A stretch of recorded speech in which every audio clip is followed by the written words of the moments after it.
Good afternoon, and thank you, Brian, for giving me the chance this afternoon to share the viewpoints expressed to me by the nearly 2,100 member companies of the Rochester Business Alliance. And thank you to Assemblyman Morelli and Assembly Minority Leader Kolb for coming to hear what this audience has to say.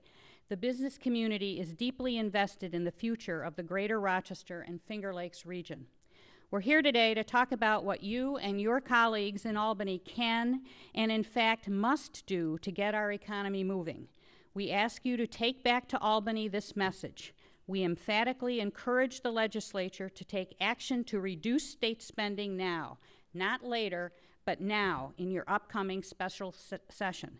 And we will not tolerate any attempts to close the state's $2 billion and growing budget gap with new assessments or taxes or fees that will dip into businesses and taxpayers' already emptied wallets. Assemblyman Kolb and Morelli, you clearly recognize that the 2009-10 budget was not the panacea for New York's economic or fiscal problems that certain elected officials wanted us to believe. That's why you voted against it.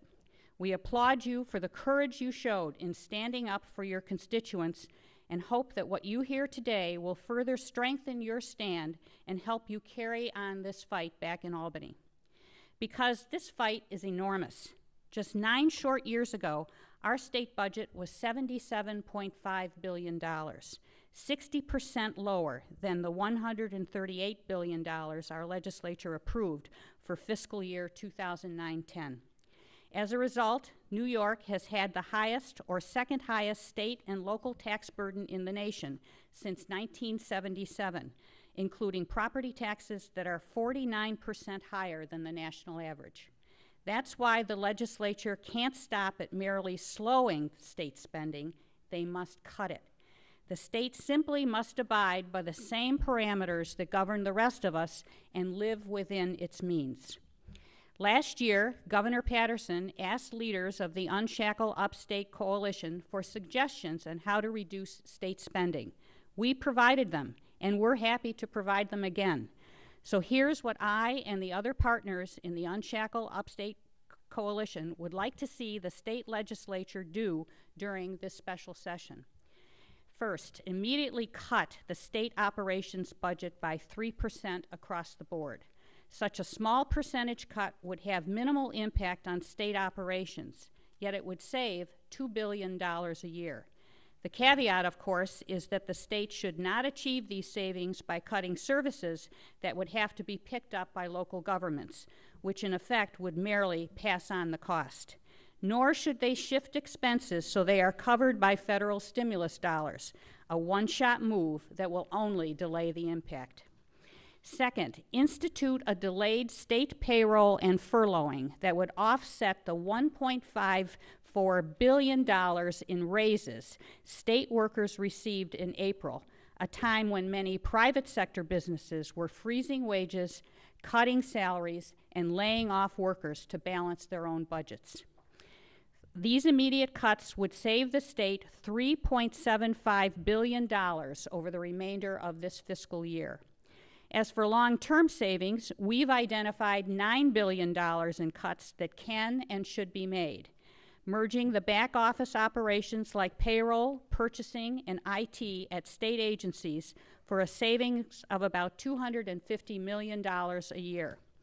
Tighten Medicaid eligibility for long-term care, particularly in the area of spousal refusal, for a savings of $400 million, and bring the personal services offered by Medicaid in New York more in line with the national average to save an additional $600 million.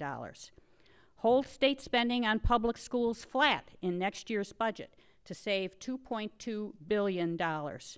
Reinstate the Medicaid fraud measures that Governor Patterson cut earlier this year to realize another $2.2 billion.